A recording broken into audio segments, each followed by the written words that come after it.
أهلا بكم مشاهدينا إلى هذه الحلقة الجديدة من مستقبل الطاقة. هذه ملفاتنا.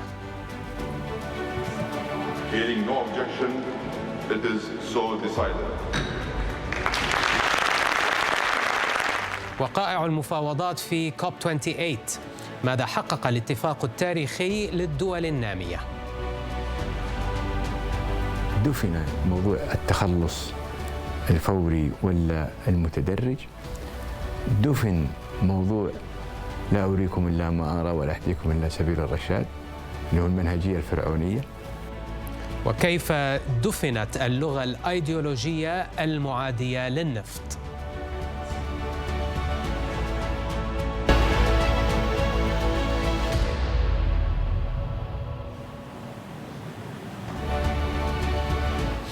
بعد يوم من الموعد المفترض توصلت قمة كوب 28 إلى اتفاق تاريخي على لغة تحظى بإجماع عالمي حول الوقود الأحفوري.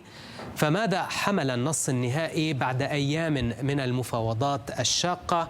ولماذا شكل فوزاً للدبلوماسية السعودية في القمة؟ طبعاً كانت الجهود تتركز على وضع أول نص في تاريخ مؤتمرات الكوب ينص صراحة على سياسة موحدة بخصوص الوقود الأحفوري. لنشرح من أين بدأت المفاوضات وكيف وصلنا إلى النص النهائي المتعلق بالطاقة في البيان الختامي بعد أسبوعين. في 5 ديسمبر كانت المسودة الأولى تحمل 3 مقترحات. المقترح الأول دعوة الأطراف لاتخاذ إجراءات إضافية في هذا العقد الحرج نحو التخلص النهائي أو الفيز أوت المنظم والعادل للوقود الأحفوري. المقترح الثاني تسريع الجهود نحو التخلص النهائي لأنواع الوقود الأحفوري غير القابلة لنزع الكربون وتخفيض سريع لاستخدامها بهدف الوصول إلى صافي 0 انبعاثات كربونية في أنظمة الطاقة بحلول أو قرب منتصف القرن. المقترح الثالث الاستغناء عن الصيغتين السابقتين تماما. كانت مقترحات التخلص النهائي أو الفيز أوت تشير إلى وجود اتجاه تيار متشدد في عدائه للنفط والغاز تقوده دول لديها أنظمة طاقة تسمح لها بإتمام التحول بسلاسة من دون إعاقة نموها الاقتصادي. في المقابل كانت هناك أطراف كثيرة ترى أن هذا المنطق غير عادل وغير واقعي، لأن هناك عشرات الدول لم تأخذ نصيبها من النمو الاقتصادي ولديها فقر كبير في الطاقة أصلاً. في 8 ديسمبر تطور نص المسودة إلى 4 مقترحات تدور كلها في إطار الفيز أوت أو التخلص النهائي بصياغات متفاوتة في تشددها وفي إطارها الزمني، ولذلك ظل المقترح المقابل قائما بإلغاء النص بالكامل. في 11 ديسمبر ظهر نص جديد يخلو من عبارة فيز أوت التخلص النهائي، لكنه ينص على دعوة الأطراف إلى اتخاذ إجراءات لتعزيز الجهود الرامية إلى استبدال أنواع الوقود الأحفوري غير القابلة لإزالة الانبعاثات unabated من أنظمة الطاقة. كما تنص على خفض استهلاك وإنتاج الوقود الأحفوري للوصول إلى صافي 0 بحلول عام 2050. استمر التفاوض إلى أن تم التوصل إلى الاتفاق التاريخي في 13 ديسمبر، والذي أزيلت منه تماما عبارات الإنهاء التام الفيز أوت أو الإنهاء التدريجي الفيز داون، واستبدلت بهذه الصيغة: التحول بعيداً عن الوقود الأحفوري في أنظمة الطاقة بشكل عادل ومنظم ومتساو مع تسريع الإجراءات في هذا العقد الحرج للوصول إلى صافي 0 بحلول 2050. كما ذكر النص الجديد 6 بدائل للتقنيات المنخفضة أو عديمة الانبعاثات، من ضمنها الطاقة المتجددة، الطاقة النووية، تقنيات إزالة الكربون أو تخفيضه، والهيدروجين منخفض الكربون. أهمية هذا النص أنه يتيح للدول تحديد سبل مساهمتها في عملية التحول بحسب ظروفها ومصالحها الوطنية ضمن مقاربة تشمل الحلول التكنولوجية التي تركز عليها السعودية، ومنها تقنية احتجاز الكربون وإعادة استخدامه وتخزينه CCUS. وبالتالي دفنت المنهجية الفرعونية كما وصفها وزير الطاقة السعودي الأمير عبد العزيز بن سلمان في مقابلته الخاصة مع العربية. لماذا أنت تحصرني في خيارات مناسبة لك؟ هي مناسبة لك أو لأنه بيئتك المحلية تدعو لها، هذا لا يعني أنه في مماثلة. فما هو موجود الآن دفن موضوع التخلص الفوري ولا المتدرج، دفن موضوع لا أريكم إلا ما أرى ولا أهديكم إلا سبيل الرشاد اللي هو المنهجية الفرعونية، وعلى ذلك الناس في حل في اختيارهم، وأيضا مشروطة لأنه أيضا في النصوص تلقى معالجة لموضوع القدرات والإمكانيات وتوفيرها، وأنه لا نتجاوز موضوع فقر الطاقة وهو أمر مهم ومشين. كيف لدولة تعاني من فجوة وفقر طاقة تطلب منها أنها تحط مفاعل نووي مثلا؟ الخلاصة الأهم لكوب 28 هو تغيير المقاربة العالمية لملف المناخ من الإقصاء التام لشركات النفط والغاز إلى درجة حظر وجودها في غلاسكو في كوب 26 عام 2021، إلى حضور خجول في شرم الشيخ في كوب 27، وإلى حضور كبير وفاعل ومبادر في كوب 28. وهذا ما لاحظه جوزيف ماكمونيغل أمين العام لمنتدى الطاقة الدولي. Well, I think there's a substantial group, and I should say it's not just countries from oil-producing nations. It's mainly big consumer countries like China and India and developing Asia and Africa that they are okay with meeting our climate goals. But they want to make sure when we flip off the switch for fossil fuels, we have another switch to flip on, and we don't have that yet.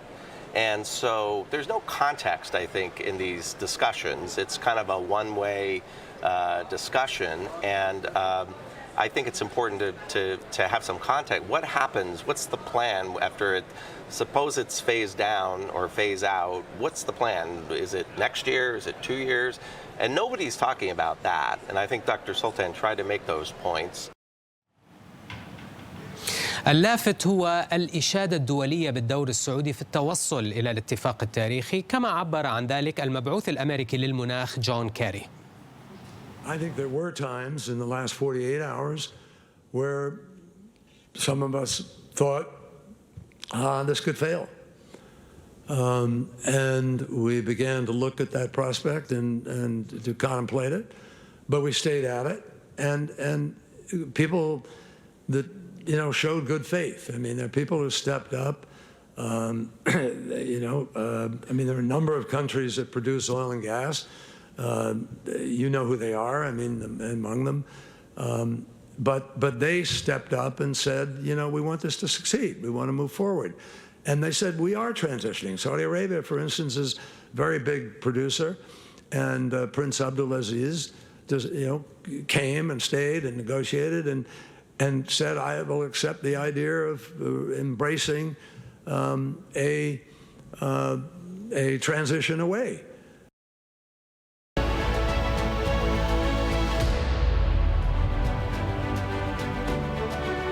نتوقف الآن مع فاصل قصير نتابع بعده في مستقبل الطاقة. مقابلة خاصة مع وزيرة الانتقال الطاقي والتنمية المستدامة المغربية ليلى بن علي.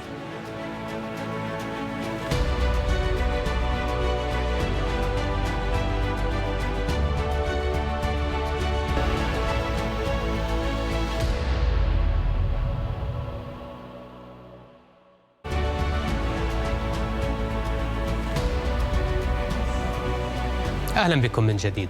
المغرب دولة لها قصة خاصة في تحول الطاقة، فموقعها يجعلها حلقة وصل بين أوروبا والقارة الإفريقية، ولذلك يلاحظ فيها نشاط قوي لمشاريع الطاقات المتجددة يتم توظيفها في جهود التنمية، خصوصا بعد الزلزال المدمر في سبتمبر الماضي. على هامش كوب 28 كانت لنا فرصة اللقاء بوزيرة التحول الطاقي والتنمية المستدامة في المملكة المغربية الدكتورة ليلى بن علي، وسألتها بداية عن طبيعة المفاوضات في كوب 28 مقارنة بالنسختين السابقتين. لنتابع.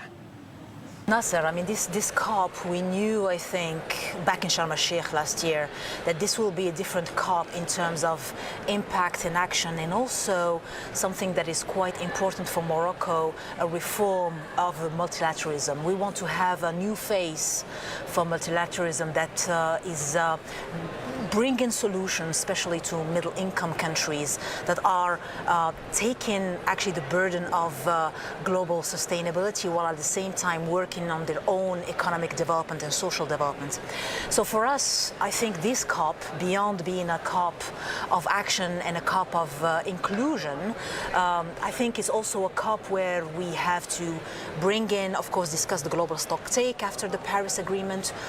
We are having, I think, an appointment with history when it comes to adaptation, because we've been focused a lot on mitigation and we needed something more credible on adaptation. So I think the global framework on adaptation that the countries will ratify will definitely be important in that regard. And I think for Morocco, last but not least, having this COP in the UAE is also quite important, because it enabled us also to present ourselves as a country that is a gateway between Africa, Europe, the Atlantic Basin, and Asia, being the only interconnected country with Europe, gas-wise, electricity-wise, logistically and culturally as well, since we are hosting the World Cup 2030 with Spain and Portugal, but also a beacon of new forms of partnerships. So we are very happy that His Majesty the King and the President of the UAE signed yesterday this strategic partnership, given, we are hoping, given actually new impetus for this new generation of strategic win-win global and inclusive partnerships. Well, let's zoom in on the linkage between climate action and sustainable development in the Moroccan context, which is sometimes not fully appreciated. How is Morocco using climate action to build back better, specifically after the unfortunate earthquakes? Nasser, this is a great question, because you really have to dive into the complexities of the linkage indeed between climate and sustainable development. And when people say, well, do you really think that climate is the most difficult challenge of the 21st century after all the wars that we are facing, after the financial crisis that we have faced, after the debt crisis? Today we have, I think, global debt as a ratio of GDP is more than 200%. And after the pandemic that hit the world. And I generally think that the answer is yes. Why is that? I mean, the first reason is because climate is a multiplier of threats, and the world, the Bretton Woods institutions, the multilateral system that we have created in the 20th century is today not equipped to tackle that multiplicity of threats that climate brings in. So when you have a middle-income country like Morocco, or an emerging market like other countries around us, who are embarking on an energy transition program, making sure that they're reforming their energy sector at all costs, ticking all the right boxes to decrease their energy costs, to decrease also the carbon footprint of their energy sector, and at the same time maintaining their fiscal and financial sustainability. I think it's very important to show that today, and that's something that we discussed also in the annual meetings of the IMF and the World Bank in Marrakesh like a month ago, even the financial sector and the insurance sector are not equipped today to tell you, for example, and we've seen it in Morocco, having more than 15 years of experience of developing renewable energy projects. Today, you have some developers who are telling you, I'm not sure I can take on climate risk on a facility, solar, wind, or even hydro, 20 years from now, 30 years from now. And we built all our projects around 20 years, 30 years timelines. So I think the models that we built for the 20th century have to change. After the terrible earthquake that hit the country, we were mobilized very fast around His Majesty the King, may God assist him, to first have an emergency response program to put, well, kids back in school as fast as possible. So the first week, we ensure that all the kids are back at school, and to rehouse the people that were injured and which houses were destroyed. And we put together a 12 billion reconstruction program over 5 years. And the instructions of His Majesty were very clear. We have to build back better. We need to respect, we need to build back. For example, if I take some traditional buildings, we made some tests, and those buildings are energy efficient. You always have, even in the heat of Marrakesh, you have 15 degrees to 25 degrees in the house when it's traditionally built. And we also realize that they withstand, they have a seismic tests, they can withstand some earthquakes. I don't want to give the numbers here, but beyond scale 7. So we realized with the example of reconstruction after the earthquake that if we change the business models and we build, the other example is the mini grids, instead of deploying centralized generation to especially in remote towns and areas. Especially in remote towns, in mountainous towns, in the desert, we are ensuring that we are finishing our electrification program in Morocco. We reached 99.8% of electrification, but the last mile is the most difficult and the most challenging to reach, and the most expensive if you use the traditional way to do it. So that's why the mini grids with digital, because our Minister of Education wants to equip all schools with digital access, will enable us to finish our electrification program, but 21st century type. Dr. Leila, Morocco has revised its NDCs, the nationally determined contributions, back in 2021 with both the conditional and the unconditional targets. Maybe give us a quick roundup of those revisions. Yeah, thank you for that, Nasser. I think Morocco, since COP22 in Marrakesh, was among the first countries that had an NDC aligned with Paris and aligned with the 1.5 degrees target. And in our NDC that we revised back in 2021, we have updated that with a new target of 45.5%. I insist on the 0.5% because my team always insists on that, in greenhouse gas emissions reduction by 2030. And I think we can do better than that, but the most important is indeed the unconditional part. It's 18% of that, 18.3% of that is unconditional. We want to do it with the 61 programs and projects that are contingent of international support and financing. We definitely want to do it in a very careful way, so that the transition that we are going through is indeed gradual, but is taking into account all the financial and technical levers and challenges in that journey. So, for example, I remember at the COP27 in Glasgow, there was that story about Morocco was aligned with the international community to move away from coal. And I remember, Nasser, at the time, I had to go on stage and put my hand on my chest and swear that we will not build any new coal plant, but I didn't have gas in my system that morning because Algeria cut the gas to Europe, and Morocco being the transit country, we had 10% of our installed capacity that went idle that morning. So the whole point, and that was 4 months before the Russia-Ukraine war, and I remember I used Ukraine as an example in Glasgow because Ukraine, to diversify supplies away from Russian gas, has reversed some pipelines with its neighbors to get access to the international LNG market. And that was coincidentally 4 months before a war that has totally changed the international gas market. So my point here is to say, we need to be more inclusive in the way we look at the different technologies and fuels that will enable us to join, to win this energy transition. And at the end of the day, we need to leave it to the economics of the projects and put in a price on CO2 so that we can tackle the intensity of every technology instead of just having a blanket approach to our energy transition. Do we expect any changes with the NDCs coming up in 2025? We don't change our energy strategy. It's a very simple triangle on which we base everything we do, and it was launched by His Majesty back in 2009. And because we believe in virtue of stability in an energy strategy. So the first key pillar of that strategy, of that triangle, is renewable energy. Indeed, 52% targets of installed capacity by 2020. We had a couple of years of delays, but we reached it. We have now a new target of 52% before 2030, and we are very confident that we will build it, that we will be able to reach it, because we are learning the lessons of the past. The first 40% were the most difficult to get.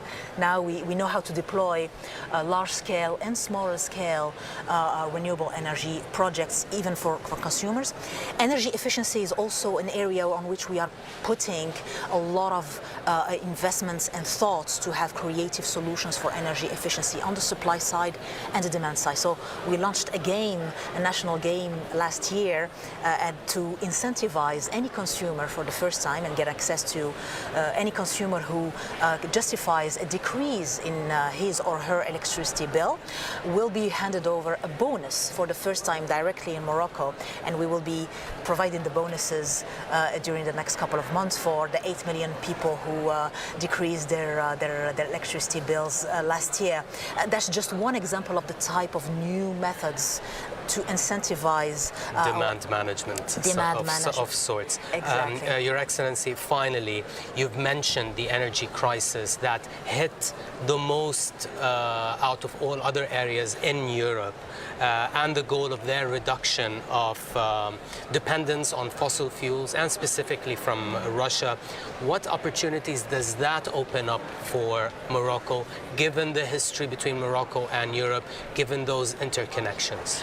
Well, the best opportunity this all opens is the third key pillar of my triangle of the energy strategy, which is regional integration. And when I say regional integration of markets, it's of energy markets, but also of carbon markets. And the way we are doing it is that we are continuing our program of enhancing our connectivity with Europe, with the Atlantic Basin, with the 13 African countries that are around the Nigeria-Morocco gas pipeline, and to ensure that we do that in a very, I would say, integrated way. So as I mentioned earlier in this interview, Morocco is the only country that is interconnected with Europe gas-wise and electricity-wise, but also bi-directionally. And as a European foreign minister told me once, with optionality comes a lot of empowerment. So this is how we craft our win-win partnerships with the European countries. And of course, having that great potential for the future hydrogen, green ammonia and methanol economy, we want to ensure that we do that while making sure that for maybe the first time in history, Africa might be able to export developed materials, and instead of just exporting raw resources. And climb up that value chain. And climb up that value. But to reach that, we still have, as Morocco, to multiply our annual investments in the energy transition value chain by 5 annually, starting 2023, between now and 2030. This is just a business as usual case. I'm not taking into account all the big desalination program that we have that will be fired by renewable energy. I'm not taking into account the new hydrogen economy that is coming up. That's specifically for the power sector. That's mostly for the power sector. So a large part of it is, of course, the grid. Morocco, like other countries, have been under-investing in the grid until now. So we are ensuring that we are multiplying our annual investments in the grids by 4, strengthening it, but also putting more storage so that we can cater for the intermittency of renewables. So 52% of renewables before 2030, but a lot of investments in the grids, in storage, and of course in the gas infrastructure that will enable us to prepare for this new hydrogen economy.